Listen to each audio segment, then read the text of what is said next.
చెప్పారు. ఓం శ్రీ మహాగణాధిపతయే నమః, సరస్వత్యై నమః, మేధా దక్షిణామూర్తయే నమః, కాళకాలాతీత తన్మో కాళభైరవ ప్రచోదయ. ఓం శ్రీ కాళికం కాళభైరవ దేవతాభ్యాయే నమో నమః. శ్రీ గురుభ్యో నమో నమః. ఇది కాళభైరవ టెంపుల్, కాళభైరవ దేవస్థానం. ఇక్కడ స్వయంభూ దేవస్థానం. కాళభైరవుడు స్వయంభూ. చాలా కాలం నుంచి ఇక్కడ ఎంతో అభివృద్ధి చెంది ఎంతో పూర్వకాలం ఎందరో మంది ఇక్కడ చేసుకుని వెళ్ళారు, కానీ ఎవరికీ తెలియదు. ఇది ఎలాగంటే స్వయంభూ అనేది 2 రకాలుగా వస్తుంది. దానంతటి ఉద్భవించినది ఒకటి. కొంతమంది రాజులు వాళ్ళ యొక్క యుద్ధంలో వాళ్ళు గెలవాలనుకుని అప్పటికప్పుడు సంధ్యావందనం చేసుకోవాలి, పొద్దున్నే లేచి, లేకపోతే సాయంకాలం ఎటైనా వెళ్ళేప్పుడు అక్కడ ఏదో ఒక వాళ్ళకి ఇది కనపడితే కానీ చేయరు. అలాంటప్పుడు చేసి ఉండొచ్చు. లేదా ఈ విధమైనటువంటి పరిస్థితిలో ఇక్కడ వచ్చింది. ఉప్పల భగాయత్తులో ఈ హెచ్ఎండిఏ వాళ్ళ వెంచర్లో దీన్ని ఒక 2 సంవత్సరాల నుంచి కమిటీ వాడు చాలా బ్రహ్మాండంగా అభివృద్ధి చేస్తున్నారు. అహర్నిశలో దీనికోసం కృషి చేస్తున్నారు. ఇది తెలంగాణలో ఉన్నటువంటి భైరవ టెంపుల్లో చాలా ప్రసిద్ధమైనది. ఎందువల్లంటే స్వయంభూ అవటం వలన. ఇక్కడ చేసే ఆరాధన విధానాలు కూడా చాలా విధం. ఇక్కడ ఇంకోటి ఏంటంటే ప్రత్యేకత ఏంటంటే ఈ ఆలయంలో కూష్మాండ దీపం పెడతారు. అసలు భైరవ ఆలయాల్లో కూష్మాండ దీపం పెడతారు, కానీ ఈ ఆలయంలో అమావాస్య నాడు ప్రత్యేక పూజ చేసి మరీ పెడతారు. ఆ పెట్టే విధానంలో కూడా 2-3 విధానాలుగా చేస్తారు. మామూలుగా అన్ని ఆలయాల్లో ఏం చేస్తారంటే కూష్మాండ దీపం తీసుకొచ్చి ఆ దీపాన్ని కూష్మాండం అంటే బూడిద గుమ్మడికాయ తీసుకొచ్చి 2 బద్దల కింద చేసి అందులో గింజలో లోపల ఉన్నటువంటి తీసేసి అక్కడ దీపం పెట్టి వెలిగించి వెళ్ళిపోతారు. ఇంకోటి ఏంటంటే ఆ తీసిన తర్వాత దీపం వెలిగించే ముందు దేవతని భైరవి దిగాలి అనే విధంగా చెప్తారు. అప్పుడు ఏమవుతుందంటే దీపం వెలిగించే ముందు ఆ గుమ్మడికాయ పార్వతీదేవి అవుతుంది. మనం ఇచ్చినటువంటి ప్రమిదల కింద చేస్తాం కదా రెండింటిని, అది పార్వతీదేవి కింద అవుతుంది. మీరు అందులో ఒత్తి వేస్తాడు శివలింగం. ఒత్తి వేసి వెలిగించినప్పుడు ఆ వెలుగు వస్తుంది కదా, ఆ వెలుగు గురువు. చూసుకోండి, ఇందులో మనకి 3 విషయాలు కనపడతాయి. పార్వతీదేవి అంటే తల్లి. వాగర్భ వివసంతో వాగర్భ ప్రతిపత్తే జగతోపితరో వందే పార్వతీ పరమేశ్వరం.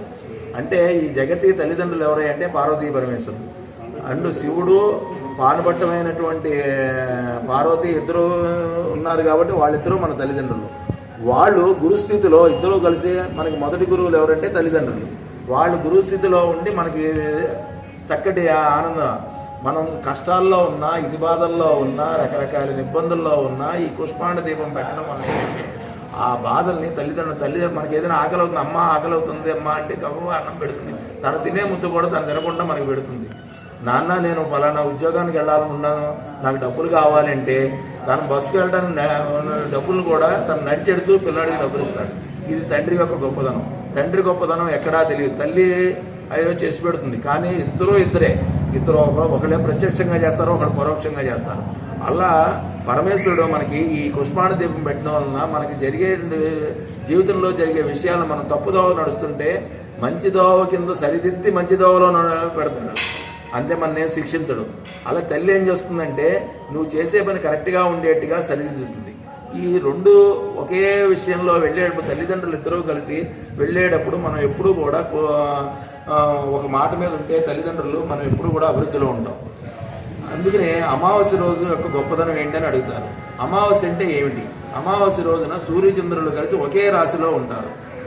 మాతృకారకుడు చంద్రుడు, పితృకారకుడు రవి. ఈ ఇద్దరూ కలిసి ఒకే రాశిలో ఉన్నప్పుడు, తల్లిదండ్రులు ఇద్దరు కలిసి ఒకే రాశిలో ఉన్నప్పుడు, ఆ ఇంట్లో తల్లిదండ్రులు ఇద్దరు ఒకే మాట మీద ఉన్నప్పుడు ఆ ఇంట్లో ఎప్పుడూ అభివృద్ధి ఉంటుంది, కానీ ఇబ్బందులు కలిగిన విషయాలు ఉండవు. అందువలన అమావాస్య దోషాలు కూడా పోతాయి. కూష్మాండ దీపం పెట్టే వాళ్ళకి ఎంతో పూర్వజన్మ సుకృతి ఉంటే కానీ ఆ దీపం పెట్టలేరు. ఒక్కసారి జీవితంలో కనుక కూష్మాండ దీపం కనుక పెడితే ఒక చండీ హోమం చేసిన ఫలితం ఇస్తుంది. అది ఎలాగా? చండీ హోమంలో ఉన్న గొప్పతనం ఏంటి? చండీ హోమ సప్తశతి చదివిన వాళ్ళకి మార్కండేయ పురాణంలో చండీ సప్తశతి గురించి చెప్తాడు. ఏం చెప్పాడు అందులో అంటే, అందులో 2 మనుషులు, ఒకళ్ళేమో రాజ్యంలో అందరూ మంత్రి వాళ్ళందరూ మోసం చేసి రాజ్యాన్ని చేసుకుని భ్రష్టుని చేశారు. ఇంకో ఆయన పేరు సురథుడు. ఇంకో అతని పేరంటే సమాధనే ఒక వైశ్య కులం అతను. తల్లిదండ్రులు, పిల్లలు, భార్య అందరూ ఆయన వేస్ట్ గాడి నువ్వు డబ్బులు సంపాదించట్లేదని బయటకు పోరాని చెప్పి బయటకు గెంటేస్తారు. ఆ గెంటేసినప్పుడు వీళ్ళిద్దరు కలిసి అడవిలో కలుస్తారు. ఈ అడవిలో కలిసి ఏం చేయాలి అంటే ఒక ఋషీశ్వరుడు కలిసి వాళ్ళని మీరు చండీ ఆరాధన చేయమని చెప్తారు.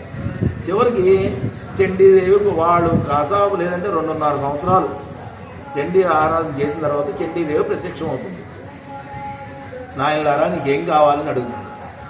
నా రాజుని అడిగితే రాజేమో నాకు రాజ్యం కావాలి, నా పిల్లలు సౌఖ్యం కావాలని, ఇంతే నీకే నా మోక్షం కావాలి, రాజ్యం కావాలి, మోక్షం. నువ్వు చేసిన చాలా గొప్ప పని చేశావు కాబట్టి ఇప్పుడు రాజ్యం ఇస్తాను, ఇప్పుడు రాజ్యము ఇస్తాను, కుటుంబం ఇస్తాను, కానీ ఇంకో మన్వంతరంలో నిన్ను ఒక మన్వంతరానికి అధిపతి ప్రజాపతిని చేస్తానని చెబుతుంది. అమ్మా నేను అడిగింది చాలా చిన్నది, నువ్వు ఎంత పెద్దగా చేసావు, చాలా సంతోషం, ఎప్పుడు కూడా ఇది ప్రజలందరి చేత చేస్తాను, రాజు వెళ్ళిపోతాడు. సమాధి వయసు అమ్మా నేను నా ఇంట్లో వాళ్ళందరూ నన్ను వెలేశారు, కానీ నేను ఒక్కడనే అయిపోయాను, నీ ఆరాధన చేస్తున్నాను. జీవితంలో నేను అనుకున్నప్పుడు మొదలెట్టినప్పుడు విషయం వేరు, ఇప్పుడు ఉన్న విషయం వేరు. ఇప్పుడైతే నాకేం లేదు, నాకు ముక్తి కావాలి అని. సరే నువ్వు ముక్తే కావాలన్నా నీకు కావాలంటే నా ఆరాధన చేసిన వాళ్ళకి ఎవరికైనా సరే ఈ ఇహలోకంలో సంపదలు సుఖ సౌఖ్యాలు ఇచ్చే ముక్తిని కూడా ఇస్తాను, కానీ నువ్వు ఇహ సౌఖ్యాలు ఏమవుతుంటావో డైరెక్ట్గా ముక్తినే ఇస్తానని చెప్తారు. ప్రతి మానవుడు అమావాస్య నాడు కానీ అష్టమి నాడు కానీ కుష్మాండ దీపం పెట్టి మీ కుటుంబం